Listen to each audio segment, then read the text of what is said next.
Hello, welcome back to the Masonic Roundtable, a weekly hangout where Masons from around the world get together to talk about Masonic news and opinions in a friendly and social manner. The thoughts and opinions expressed here are solely the opinions of the participants and do not represent any Grand Lodge statements or positions. Make sure you keep your conversations open for the public and on the level. To interact with us, send questions and comments to our Twitter page at Mason Roundtable or on the Facebook event page. And tonight for our topic, which is progressive lines, we'll do introductions as your name, lodge number, and did you go through or planning on going through a progressive line in your lodge. So as for me, I'm John Ruark, past master of the Patriot Lodge number 1957 in Fairfax, Virginia, and I started a progressive line, and then that got broken up when I went to Patriot Lodge. I'll talk more about that later.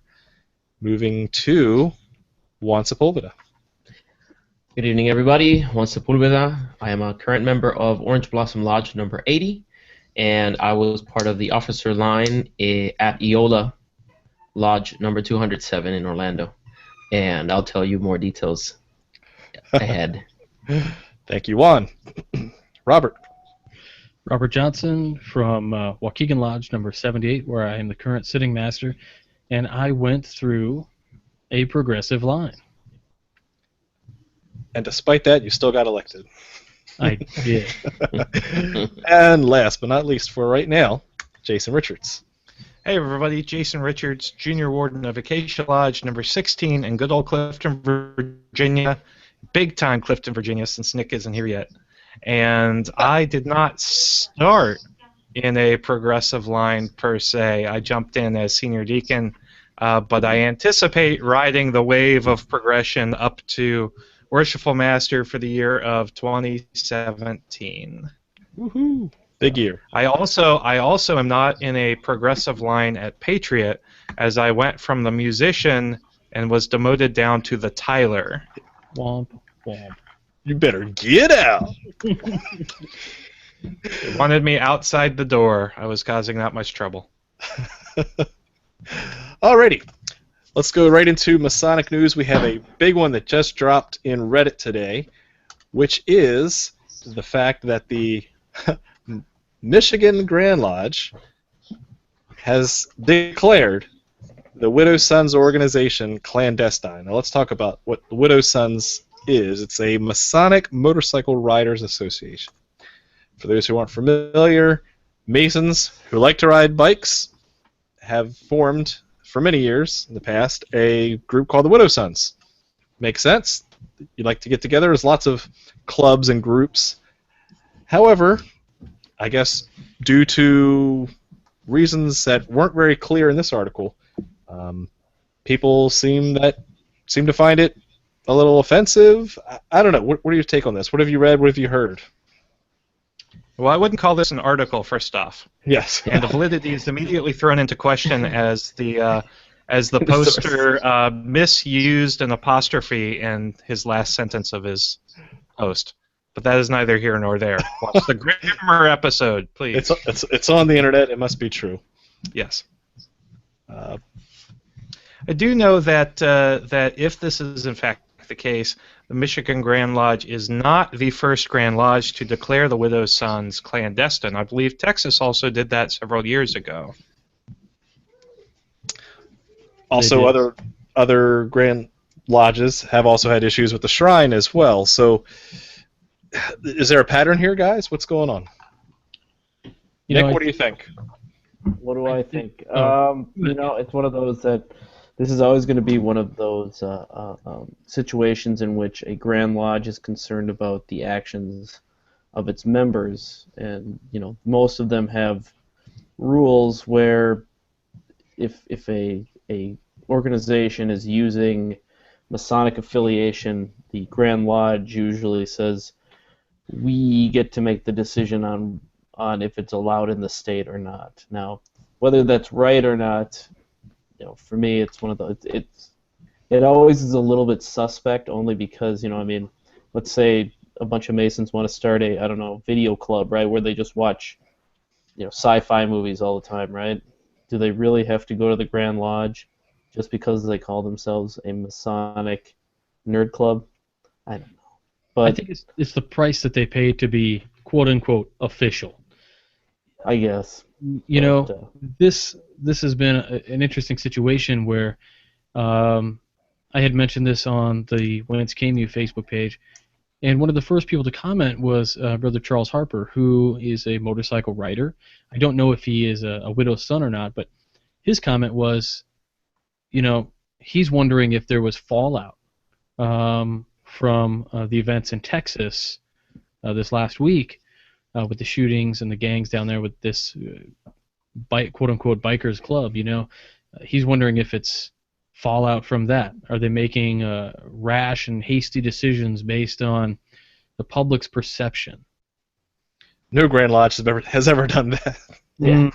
Sure. Well, and oftentimes these are separate corporations too, as well. I mean, these are literally separate incorporated bodies, and one body is trying to say that the other ones can't exist unless they say it, even though they don't give any help or any funds or anything like that. So, you know, that's why I'm always a little bit suspicious of it, because it's one of those that it's almost as if one corporate is trying to decide what somebody else's corporate existence and structure should look like. There is an issue of image as well here. I mean, we're talking about, you know, if you think of a bike gang or a bike club, you know, not everybody is familiar with what happens with it. You see a bunch of guys driving in, you know, in motorcycles. They have their patches that have Masonic symbols within them, and they have Masonic symbols. If they're going to have Masonic symbols, I imagine that the Grand Lodge would want them to have a certain level of commitment to follow certain guidelines. You know, you're not going to be driving aggressively or whatever the rules are. I really have no clue what the rules are for them. But I would imagine they would want to say so because they're, you know, showing the symbols throughout. So if we're going to go to that, Well, let's go back to the that, dress code episode that we just had, if you want to talk about image, right? Well, how is that different than, you know, plastering a Masonic decal on your car and driving like a jerk?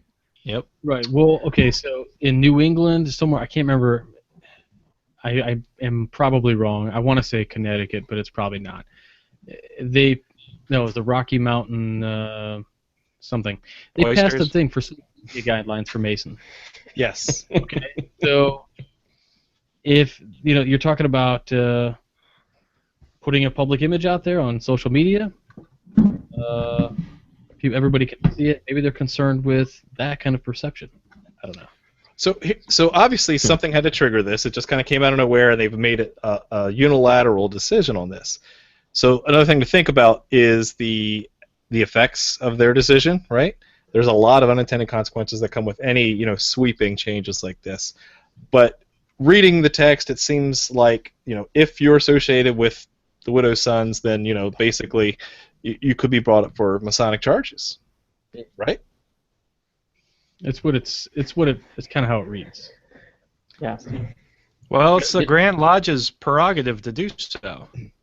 Your bikes or your brothers. I mean, that's your choice. Well, that's similar to what Arkansas did with the shrine. It was, you can pick one.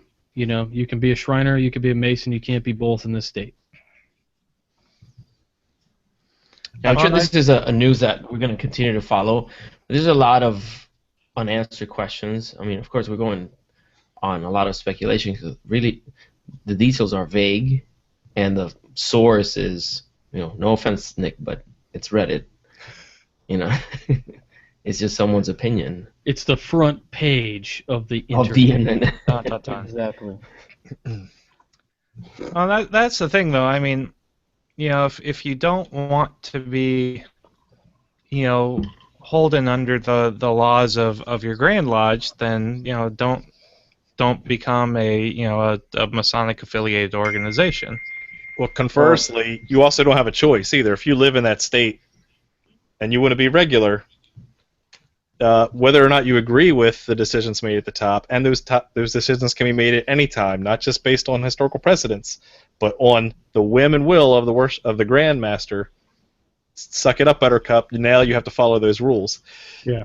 Not That's doesn't just the give way you it many goes. options. It doesn't give you many options, but that's what you're signing up for. That's Absolutely. why I've always been of the opinion that you have to put grandmasters essentially in their place and restrict them heavily in the Constitution, only because I think oftentimes they wander a fine line between what they feel should be done and what they should do. And so I know I'm anti-authority as usual, but frankly, I don't like decisions where I mean, at least in this one, it sounds like I was reading other sources, and it wasn't just one guy making the decision. It was actually a vote at their annual communication. I don't know if that's actually accurate. Again, this is all speculation still, but Sure. Even if it's it one was of a those that committee, though. Even if it was a Yeah. committee, committees still have nepotism too. So Yeah, Sure. and for me though, it's like it's okay if you've got at least a deliberative body doing something, but honestly, it's like if you've got one guy, making these decisions outside of it just smacks of something dictatorial. I know. Rah, rah, down with despotism. Hey. Now, what's to learn from anybody who is looking at this event and thinking of starting their own affinity group? In my opinion, they would have to be very careful just to make sure that they have, the, quote unquote blessing of the Grand Lodge, and that things are clear. Like we say, clear accounts preserve friendships, and my Spanish brothers out there are going to post the translation of that. but again, just that's tell me- based on the past. I mean, you can have the best friendships, but I don't know. But if there's some sort of agreement, Oh, go ahead. like But if the I come easiest way to to do it is to actually just not call it a Masonic Masonic group. Just have Masons a part of it, and then it's Yeah, no longer. You can essentially say in your group's bylaws that only Masons can join and not display the lights. I don't know. I mean, I don't know. and you could go even further and just say, we're just a group. We like you. We know each other from lodge. Whatever. It's all Yeah, good. but everybody has their heritage, and they love their heritage. Yeah. but that logic sounds like That heritage comes at at a cost. Mm-hmm. that logic sounds like the people that they don't want to have their own business and be incorporated because they're going to be taxed more and they're going to have to deal with legislation. It's like, no, you really want something done right. You want it done, you want it structured correctly. Officially. Don't be afraid. Just make sure you do things correctly and that you cover your bases. That if there's some sort of agreement that you come up with your Grand Lodge or your district or whatever it is, make sure everything's spelled out so that there's no misunderstandings further down the line. They have to get in the same room and discuss whatever their elephants are. I mean, essentially, you're going to have a group who is all going to, and I'm not saying this is, disclaimer, this is not what the Widow Sons are thinking. I don't know what they're thinking. I'm not a member. But, like, if you had a group that was like, we're meeting, they declared us clandestine, and my hidden reasons that I don't want to discuss is maybe we serve alcohol or something. And the Grand Lodge doesn't like that, and they don't want to say that, and I don't want to bring it up, and it's just going to go back and forth. So until they discuss exactly every nuance of what exactly the problems were. Right. And again, that's not clear, and to that point, my final thought on that is bad apples spoil the bunch, and you really shouldn't target a unilateral group or a broad brush group, especially an international group, when you may have a couple bad incidences. You deal with those problems, you target them, and you get rid of that, and you reinforce the good behaviors and isolate and reject the bad ones. Agreed. And most of all, keep conducting yourself as a Mason, regardless of what group you're in. 100% of the time. Yeah. Virtual There's high-five. no there's no hey, I think today I'll live out my obligation. That's not what you signed up for. Right. What happens in Vegas stays in Vegas. Unless you're amazing. Unless you're amazing. All right, let's move to some other news that we have here. Good discussion, because this is definitely a hot topic, just hot off the press, and we will hear more as the plot thickens. The next topic for this week is a slightly happier one. The Scottish Rite has pictures, and they put them on the internet. Specifically on Flickr, the Scottish Rite has added pictures from their Masonic Museum and Library. Good Is quality this- pictures, too. Is that Ben Franklin trying to be Flava Flav? Yeah, boy! So, you know, Pennsylvania Gazette. they've done a good job, actually. I got to say, just the first glance I've had of that is they've actually taken the time to look into specific categories, building albums around like tracing boards and the like. That's neat. So I got to hand it to the Scottish Rite social media guys. Jason, I know you know a few of them, but they do a really good job both with Twitter, with now Flickr. Just good job, guys. Because this is a way to promote the craft. Is But it, John? Yeah. Is this an SJ or is this Northern or is it what is it? Southern. Southern jurisdiction. Okay. I thought this was Northern Masonic jurisdiction because it was the Heritage Museum that's in Massachusetts. But Lexington. maybe I'm wrong. I don't know. you see they got a couple different albums here. Scottish Rite in general, printed charts, pictures of things with King Solomon's Temple on them, jewels. Yeah, Oh. so all high res. I don't know what the copyright restrictions are, but there might be good fodder for things later. So check it out on Flickr. There's a link in our show notes. It would be rad and a good moneymaker if they would allow prints and you could just order straight to your Walgreens or whatever and they take a cut. Love it. You know? It's a great idea. Fundraising ideas, dudes. Get on it, Scottish Rite. Send 20% of your proceeds to the Masonic Roundtable at gmail.com. We take Bitcoin. Scottish Rite Bitcoin. All right, those are the big ones for this week. Let's hand it off to Nick Uh-oh. for MMQOT, if he's ready. Here we go. I'm ready to go. XYZ, LOL. Hit it. What? LMFAO. So here's the answer for last week. It was Christian Frederick, who served as the Grand Master of the Danish Order of Freemasons. The question was pretty poorly written, only because it was newly independent for not at all. It was like on paper, but not really actually independent of any kingdom. So I will also take credit for Christian Frederick Karl George Vladimir Axel, who was also the first true official king of Norway. We had one dude who answered it, Jonathan Primo of Lincoln Park Ionic Lodge, number 539 of the Grand Lodge of Michigan. All right, so this is the MMQOT for the week of May 25th, 2015. I hope all of you had a chance to remember our fallen men and women on this Memorial Day. With Memorial Day on our minds, a question. The national leader of this fraternal organization designated the 30th of May as a day to strew with flowers or otherwise decorating the graves of comrades who died in defense of their country during the late rebellion, and whose bodies now lie in almost every city, village, and hamlet churchyard in the land. This designation would later lead to the day we now call Memorial Day. Your question: name the national leader and the fraternal organization under whose authority this proclamation was made. When you have an answer, send it to masonicmonday@gmail.com. Don't forget your lodge name, lodge number, and the hashtag MMQOT, or whatever you want. Thanks, John.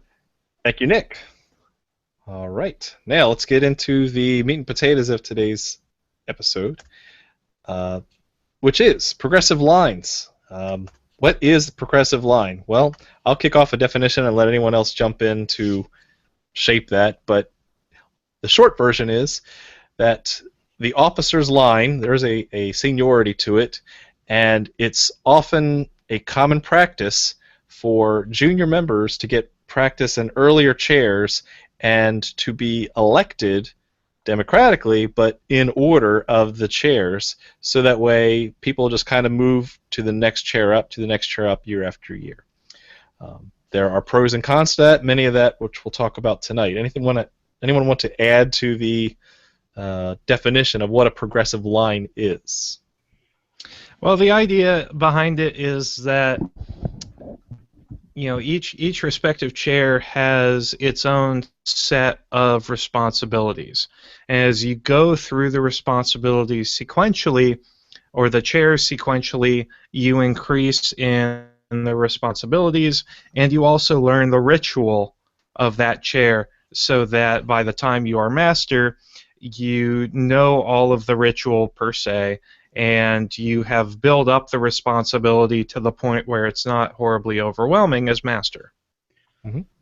So, to that point, what about a progressive line where a dude is literally thrown into junior warden first year? That, He's got time to get some practice and get some experience, I guess. yeah. I became junior steward within a month of being raised. All right. I can do dishes with the best of them. Me too. Yes, steward's always a great place to start. Now, the question I had for you guys, and I'll go around through each of you, does your lodge have a progressive line, either written or implied? And I will start with Brother Juan. Does either your old lodge or your new lodge have a progressive line? Well, in our district per se, it's not an official progressive line, but it's more of a tradition. And the idea is that a man who we foresee as being the leader of the lodge has the opportunity to learn the different stages and the different positions within the officer line. That's the true benefit of the progressive line, is to have that person serve at each capacity before they oversee the rest of the officers in their individual capacities. However, any officer has the potential of becoming the master at any given point. You might have brothers that prefer to remain the junior warden for whatever reason. They can express that, and then the brothers would vote accordingly, knowing his desires. So even though it's not an official progressive line, it's almost expected that someone's going to go one chair after the other, Nick? all the way to the east. Sure. My lodge actually, on the side from junior steward on up, it's a progressive line, but my lodge also has within its bylaws a kind of interesting progressive line on the way back out of the chair. So the outgoing worshipful master becomes the incoming lodge education officer, and then the outgoing lodge education officer becomes the marshal. So essentially, when you sign up to be worshipful master, you are in for a long, long haul, because it's about 10 years, because it's not just on the day that you start, but from the other way. So it's a good haul, but at the same time, it really creates a lot of continued knowledge on the dais. So it's really nice, But Very cool. That's what my lodge does. Okay, Robert, how about you guys? Well, Waukegan was an interesting lodge. Most lodges in our area are, I guess, what we would consider progressive. As wants, it's very traditional. They find it uplifting, I guess you would say, to allow somebody the privilege of a year in the East. Nick was talking about how his progressive line continues through, past the worshipful master chair. And in the past, we've had these conversations with Nick and his lodge, and I have to say it's so admirable to hear about these things that are going on at his lodge, because there's so much structure. It's really quite amazing. We don't have anything like that in Waukegan, where I might have a hole in the south. For anybody who doesn't know, the south, the junior warden. Now, if I have a hole there, I've got to ask somebody to fill that. It's an interesting thing. We don't quite have anybody skip chairs usually. Usually everybody starts at the bottom. for Waukegan, the tradition is a 7-year commitment. You start as junior steward, senior steward, and then we have our elected positions, which are our deacons, wardens, and eventually master. But you have to go through all of them, and we have prerequisites to become elected. So in the process for Waukegan, we don't generally see a master who is ill-prepared for the role. As Jason, I'm sorry, not Jason, no, as Juan mentioned earlier, as you learn each station, you learn the responsibilities, you learn what that's about, and you learn those expectations, so you know what to put on those people, what's acceptable in your year. And that's kind of been where it's been for me, 7 years in the making to do what I'm doing now. But of course, 6 months into the position, I'm just now getting into the swing of things. So You're never ready, right? you really never are. And that's why I support a 2-year term. That's a whole nother topic there. Yeah. Jason, how about Acacia Lodge? Well, we'll save that for. Never mind. Acacia Lodge. Yes, it's like my brain automatically said, "Don't go there." I was like, okay. Acacia Lodge has more or less of a progressive line. There's an expectation that unless something catastrophic happens, you serve your year, and you know the issue with progressive lines is, or why we have them more so than not, is the fact that Masonry is a coalition of the willing, and you want guys who are officers who are active to take the reins, because it means that you yourself don't have to do it for a third time. Right. Nick knows what I'm talking about here. And I think that's where the whole idea of a progressive line began. And unfortunately, after you've been doing something for a while, people start to get comfortable with it, and people start to say, well, as far back as I can remember, we've been doing progressive lines. Right. So, but with Acacia, you know, it's expected that our current worshipful master is going to end his year and then, you know, fade off into the glorious sunset, and then Jim, our senior warden, will get his year, and then I will get my year, and then Joe will get his year, and God help us, Nick will get his year. So, you know, it's that's just kind of the way it goes with Acacia. Is what it is. Good. Let's see. For my mother lodge, Herndon Lodge has a pretty regular tradition of a progressive line. I came in as junior steward, senior steward, and then actually did move up into the official, unofficial progressive line, which started at junior steward or junior deacon. So it's about 5 steps away from the master. So if basically it's assumed if you're put into the junior deacon's place, then you, in 5 years from that date, you'll be master of that lodge. And so it was always one of those implied things, which is really kind of scary, being a new guy in Masonry. Hey, congratulations, you're junior deacon, and by the way, that's your seat over there in 5 years. Oh my gosh, I didn't know what I signed up for, right? I was just here to carry a staff around. And, you know, but it was clear, everyone kind of knew that that's what the expectation was, and it helped. For me, I had to step out of line after moving into senior deacon, because my work moved, and I didn't want to have a commitment to the line that, you know, I may have been late coming back from work, and it was a longer commute and everything. But at that point, I then started getting into the non-existent line of Patriot Lodge. Why non-existent? Never been done before. That's the beauty of a lodge that we helped charter from the ground up in 2011. So there literally is no past and no record, right?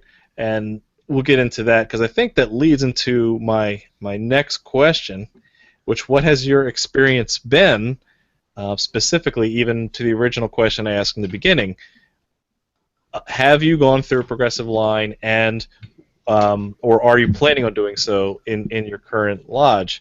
I'll finish my story and say that from starting Patriot Lodge, again, I stepped out of line at Herndon, went to Patriot Lodge, and had no experience other than just a couple years as a Mason, and skipped over senior deacon's spot to senior warden. So I became a senior warden, and then boom, right into the East. Skipping chairs is not good. So would a progressive line have helped? I guess, but I still had a good year, and would it have helped me any more? I think it would have given me more time to slack off and plan a little bit longer, but I don't think it impacted me either by jumping ahead. Now, the point I've hit home many times on previous episodes is the Patriot Lodge, as an academic lodge, it does not have the luxury of having a 5-year plan for membership. As far as bringing in new guys and then sticking them in the seat, they're going to graduate college and go back home. Many have and many will. As long as we understand that, and that's the plan, we plan on having a core set of seasoned, not going to say past masters, but usually it tends to be that way, seasoned Masonic veterans that are in the area that are going to hover over those critical officer seats. Read members of other lodges. Well, comes with that. And then... not untrue. Yes. Well, it is, because I was only a master. I was never a previous past master coming into the Patriot Lodge, so myth debunked. Now, I said members, not masters. Yes, you did. But then fill those... logical fallacy is not listening to what I'm saying. Where's this mute button? There he is. But then have the junior officers filled in with new members and get their feet wet without the commitment that's implied. So let's go back around. Juan, what's been your experience from your old lodge or new lodge, and are you planning on hopping in a line anytime soon? Well, I do very much look forward to being in the officer line at Orange Blossom, and some of the brothers there, they know this. But at the moment, things are becoming a little bit more normal, that I can start going more regularly to lodge. And going back to the beginning, shortly after becoming a master, I had the privilege of being invited to join the officer line at Eola, and I served as junior and senior steward, and then I went into the junior deacon chair. I stood in many times for some higher chairs, which is one of the benefits of progressing through the line if you have the attitude that you want to learn a lot. Because I wasn't just learning what I had to do and what my responsibilities were, I wanted to look forward and know the next chair, in case that someone is running late or someone can't come to lodge. I'll happily step in and not make a fool out of myself or the lodge. Which is one thing that I wanted to mention for the brothers that are listening. That is a very important thing. If you join the officer line, don't be complacent in the fact, let's say you start as a junior steward, don't be complacent in the fact that you're just going to sit in the chair for a little bit during a meeting and then you're going to go and help in the kitchen. Think ahead of that. My advice is look back at who's coming behind you and help them learn their position and yours, and look forward and reach forward to try to learn the next position over. That way you're versatile, you are better prepared in the event that you're needed. And it's sad whenever you have visitors and someone is filling in a chair and they're stepping all over their words, and hopefully it just doesn't feel right to me. I don't like it. I don't like seeing a brother coming from the UK where their work is very sharp and everything's very solemn and very serious, and then coming to a I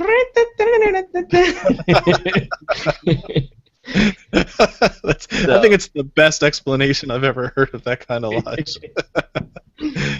Let's see. Yeah, anything else, Juan, you wanted to add on that? We'll go back around, but... Yeah, I'll have more for later. Okay, cool. Nick, What's your experience, Ben? Let's see. What is a progressive line? A life sentence. Uh, Yes. let's see. So I It's started called a in. retread. Yeah, tell me about it.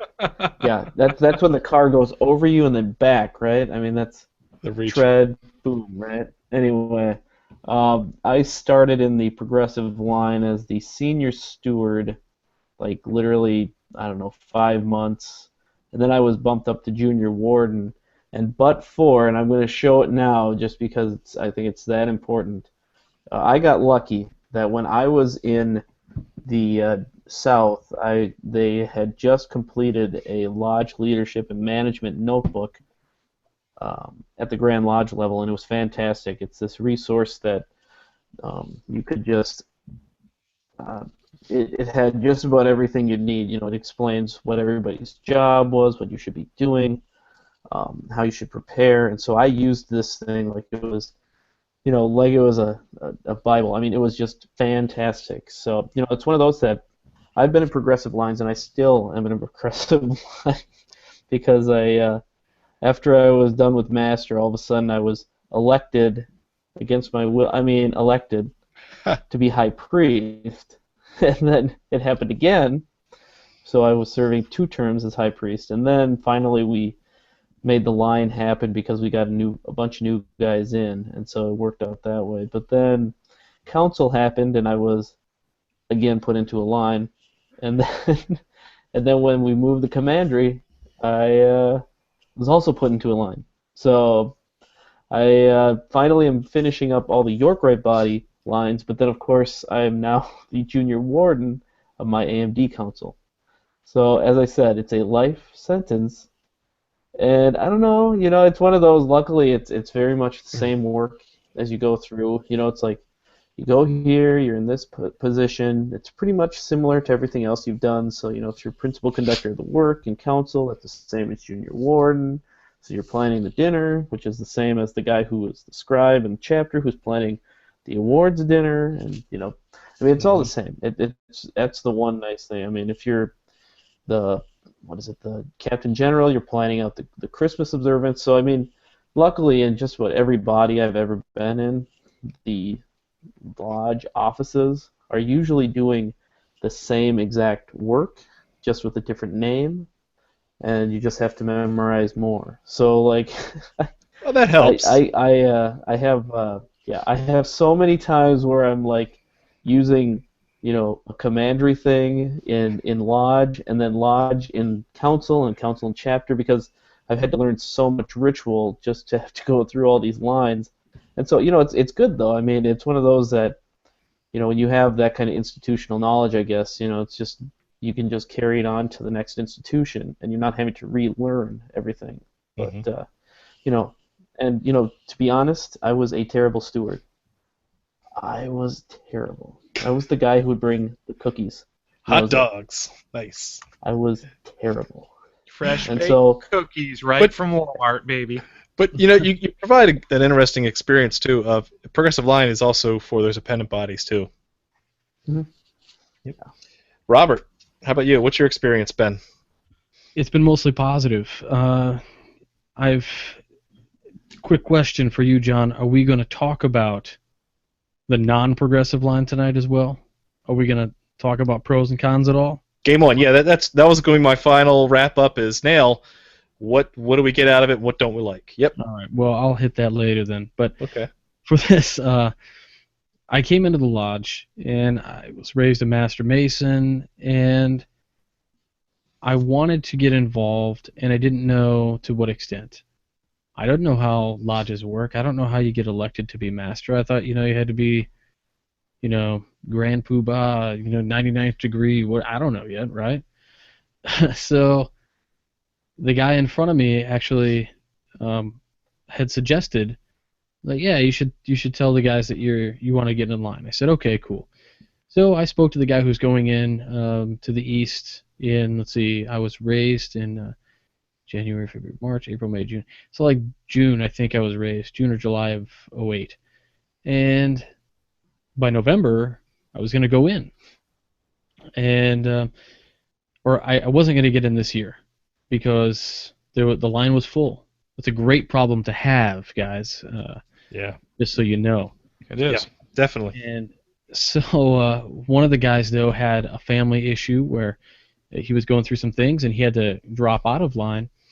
And they were like, "Oh, good news! You're getting installed as junior steward in November." I was like, "Oh, great!" Like, by the way, go buy a tux. So here I was going to the local place to get a tux. Get the $99 special tux. And I really felt, I took in as much as possible. I took it. I was like a sponge, right? I learned every nuance of every lodge position. I went online to look up my duties because sometimes those things aren't told to you. You're kind of just like, "Oh, hey, why didn't you clean up the kitchen?" "Oh, I didn't know I had to." "Yeah, Also, don't forget yeah. the garbage, slacker." Whoops. So, one of the things that I really enjoyed, actually, the Grand Lodge of Illinois put together was a guide for officer advancement. Because in the state of Illinois, it is primarily a progressive line throughout the state. And I think that the book they put together, the Officer's Line for Advancement, it's on the floor by my right foot, but I'm not going to bend down to pick it up because my chair is too squeaky. However, it's a great book. It shows every officer, every position, their duties, things that they need to get done. And even in our bylaws at Waukegan, certain positions have certain job titles. In fact, we're rewriting our bylaws now. And in those bylaws, our senior deacon, I believe, is noted as the Masonic blood drive guy. Well, we don't do that and haven't done that in 20 years. So that's gone. But I mean, these responsibilities and things you learn through this progressive line, and you tend to learn these leadership skills. And by the time you're ready to be master, you're respected. You've shown up to, damn near every meeting. For Waukegan, we meet between 48 and 50 times a year. We don't go dark. We meet every Monday, whether there's anything going on or not. We didn't meet last night. It's Memorial Day. But these constant things, you build up a respect and a rapport. And I think that progressive line, as long as you start from the bottom and work your way up, I think it's a good thing. Even if you start at junior deacon, I think it's great. I think I would have a problem with somebody who has not. Well, for instance, Chris Hodap talks about how he was just thrown in right away, raised and thrown right into a warden's seat. Mm-hmm. I mean, Chris is a great guy, but I wouldn't wish that on anybody. That's gotta suck. Yeah. You don't know what you're doing. I mean, you don't. So the progressive line, I believe in. I believe in it wholeheartedly. As long as you take it in, you have to be the sponge, and you gotta suck all that knowledge in. Because if you're just gonna phone it in for 6 years and become the master, I'm sorry. That's just not cool with me. Mm-hmm. But if you're doing the work and you make those commitments, then I think it works out well. And it has for me, and it has for countless, members all over the world. So that's my 2 bits. Cool. Jason, how about Acacia? Acacia's progressive line has served me quite well. I mean, of course, it's not the true progressive line, because I think at Acacia there's been a good balance of guys who know when they're getting in over their heads and know when it's about the right time to step aside and let someone else take the reins. Because I went right into the senior deacon position from nothing.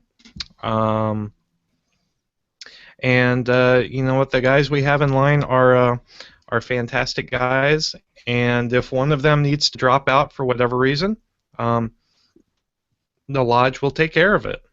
I think one of the real dangers that you get with progressive lines is where you have a person who's just in way over his head, and this person is just like, no, I am not going to quit. I'm going to do it. Damn the torpedoes. And then, they get advanced to the next chair, and they just drop off the face of the earth.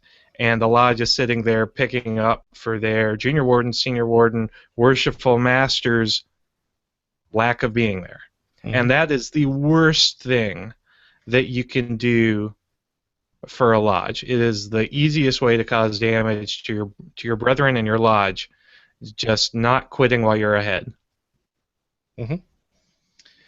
All right, on that note, given the lateness of the hour, I want to make sure we get social media covered because we've had some great comments. I know, especially from Matt Botts, who's been lighting up our Facebook page. So, Jason, why don't you pick a couple highlights out of there, and then we'll wrap things up with our final thoughts and pros and cons. Sure, John. I'm not going to read the comment from Matt where he disagrees with what I say, but I'll read some of the other ones. Pick the one where joke. he agrees with everything I said. Yes. Well, Matt is a good friend of ours, Worshipful Master, twice over, of Diversity Lodge number 330 in Virginia, Prince Hall. And he says, diversity has no progressive line. However, it's recommended that a Worshipful Master has served as warden prior to going into the East.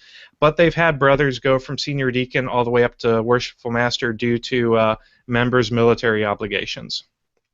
And he also says a bunch of other things. He says, while good brother Jason Richards states that they need to learn the ritual, I believe that they should know the ritual and should also learn their job at that position. And I completely agree with that. The junior warden has to be able to fundraise, senior warden needs to be able to handle the lodge, and the senior deacon needs to be able to instruct the candidates, etc. Many brothers study the ritual but lack at what they should be doing, which is help run the business of the lodge.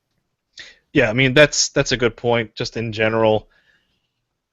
That I'll say part of it for later, but definitely your officer's position and ritual are two separate things, and you shouldn't be worrying about ritual while you're in a chair, because you should be focusing on the duties of that chair. Job number one. Unless you have to get a warden certificate, and it's like November of your senior warden year. Yes. Guilty.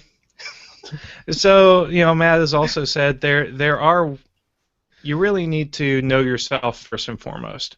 You need to know when you can and can't handle the responsibility of the lodge. And I also think it's the duty of your lodge brethren and your past masters to help inform you of the duties and responsibilities of those chairs. If you get into a seat and you realize it's way too much, bow out as early as possible, because that gives the lodge a lot more time to figure out what to do. Good point. So let's see. I think we had some stuff on Twitter as well. And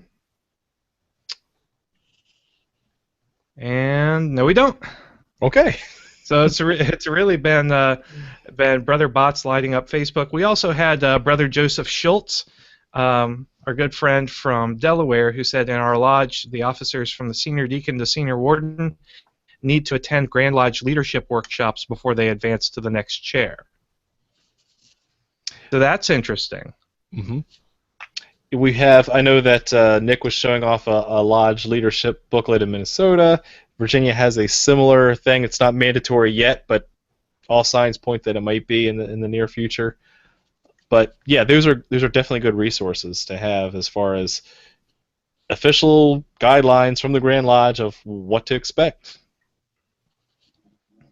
What to expect when you're expecting. I think to get elected to the hot seat. I think Lance Cates makes a really good argument here. He says, it would be highly hypocritical of him to really support or call for a progressive line. That said, lodges need to do what they feel is best for their lodge and in line with their Grand Lodge. And I can't agree with that enough. Like, people need to get over worrying about hurting feelings and just do what is best for their lodge. Mm-hmm. Boom.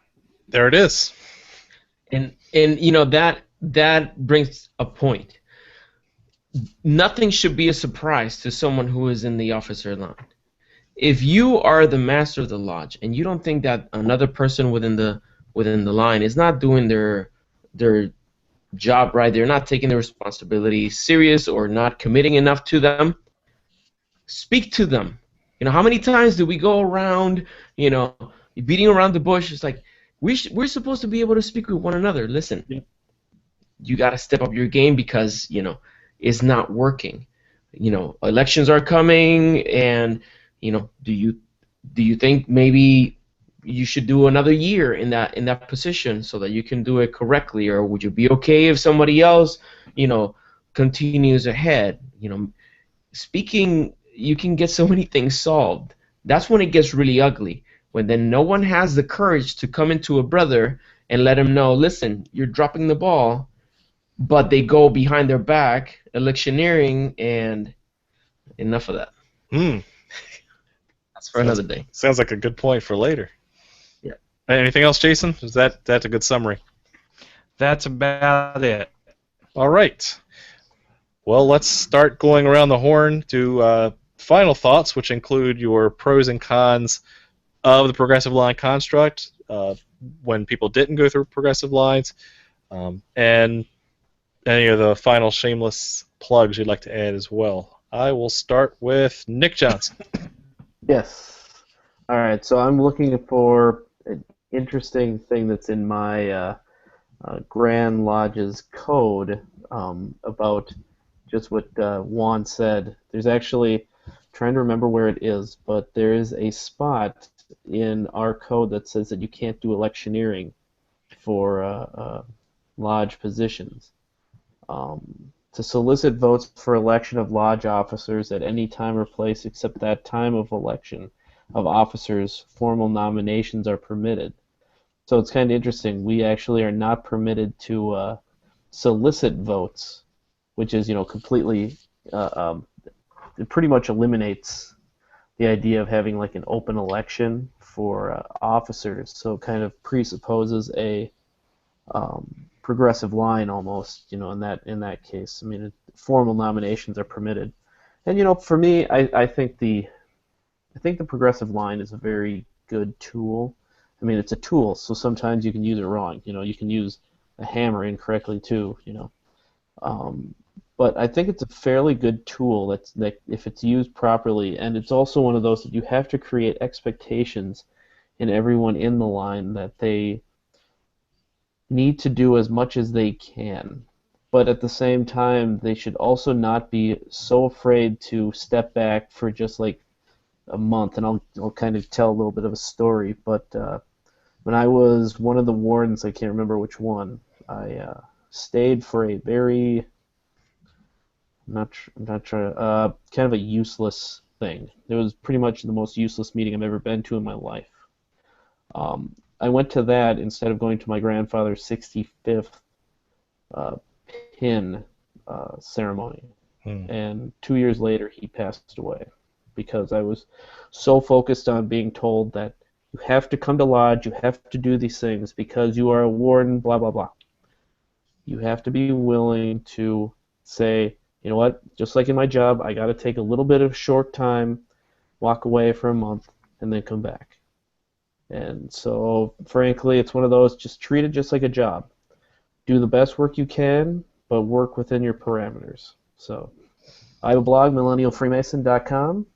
Come and check us out. I've actually been posting stuff, other people's stuff, but that's okay. Back to you. Keep up the good work, Nick. All right, let's hand it off to Robert. Sorry, I was muted the mic there for Brother Nick. So, pros and cons of the progressive line. Pros, I think if you start from the beginning, or relatively soon in the beginning, in the elected chairs, I think it is a wonderful tool, like Nick said. It can be used improperly. I don't think it benefits any lodge or any brother to be stuck and be put into a warden position shortly after being raised, even a year into a lodge. I think it's not only unfair to the brother, I think it's in some cases it can be considered inappropriate. To that end, some lodges have to do what they have to do to stay open. And if that's what they have to do, that's what they have to do. That was, I think, something that has happened all over the United States. There have been lodges who've had to make rash decisions or decisions to save the day. And if that's what it is, that's what it is.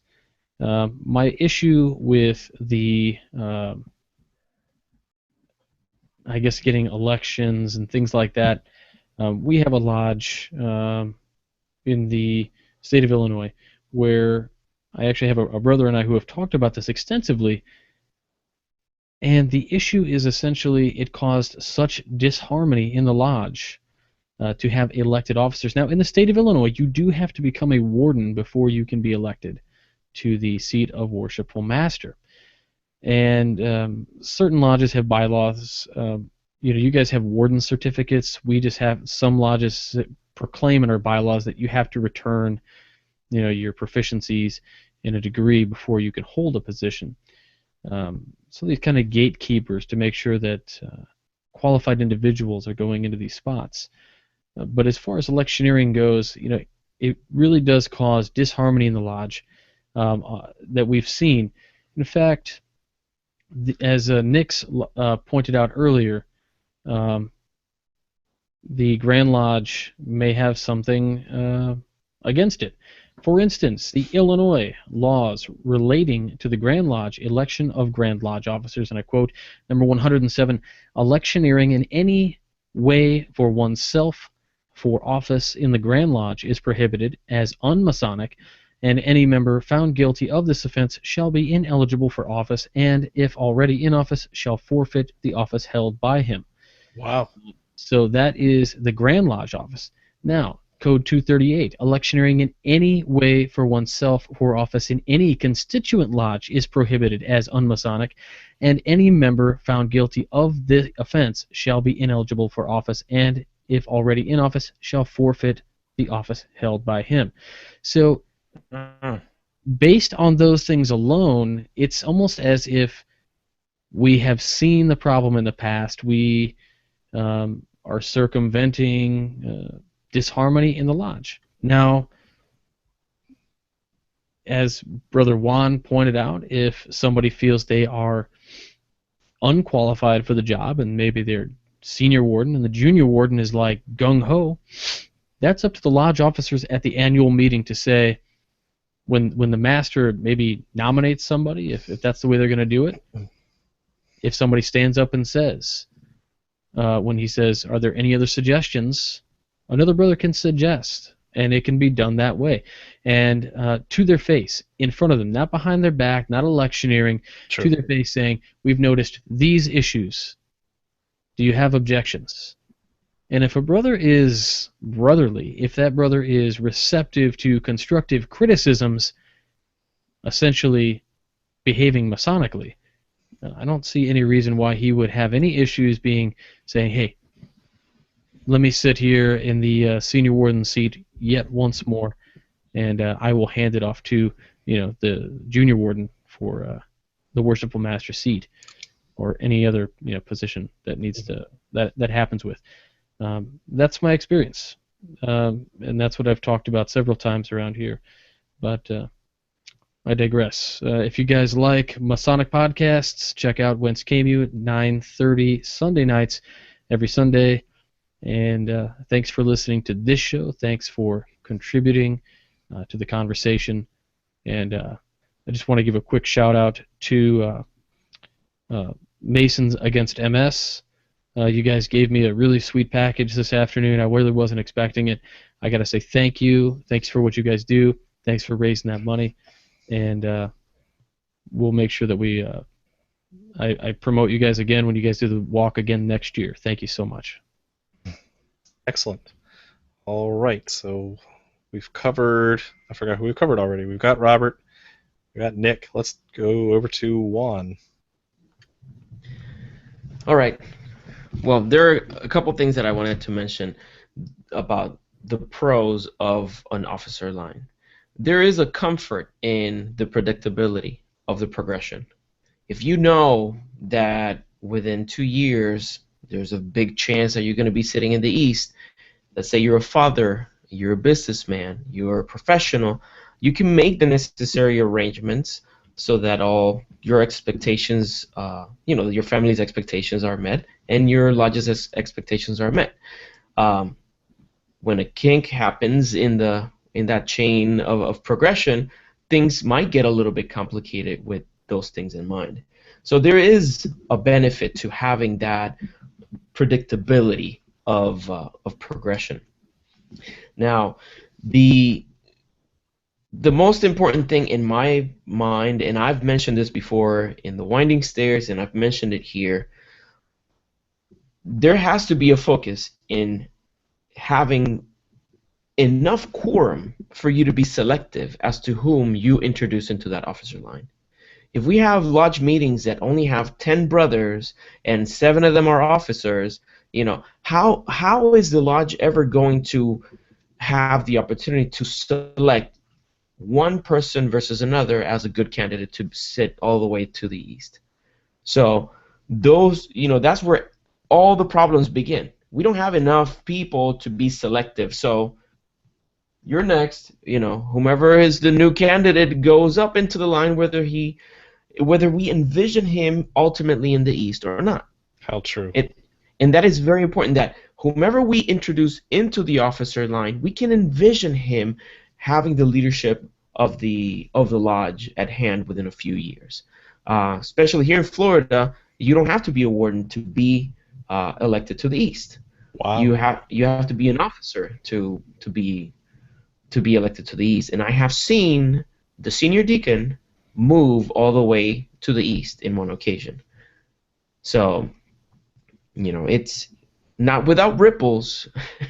I mean, it's complicated. There's a lot of things that get out of whack. A lot of things get fixed, and a lot of things get broken. Ideally, you can go through the progressive line without issues. With that, I invite you to all visit thewindingstairs.com, where I have a Masonic podcast and also about topics of self-improvement. And the latest episode, I share a little bit of what I'm doing to become a better person, and hopefully you can check it out, thewindingstairs.com, and you can see my art at freemasonryart.com. Thank you, Juan. Jason Richards. So, progressive lines, for or against? I can't say I go either way. I am for the lodge doing what is best for the lodge. And I'm going to channel my inner Ra's al Ghul from the League of Assassins by saying the only time that lodges get into trouble is when they lack the courage to do what is necessary. Like, seriously, if there's a guy in line who isn't doing his job, whisper good counsel in his ear, and if he doesn't pick it up, boot his butt out of line. Thought you were going to say kill him. Well, I mean, give him the Masonic death of booting his butt out of line.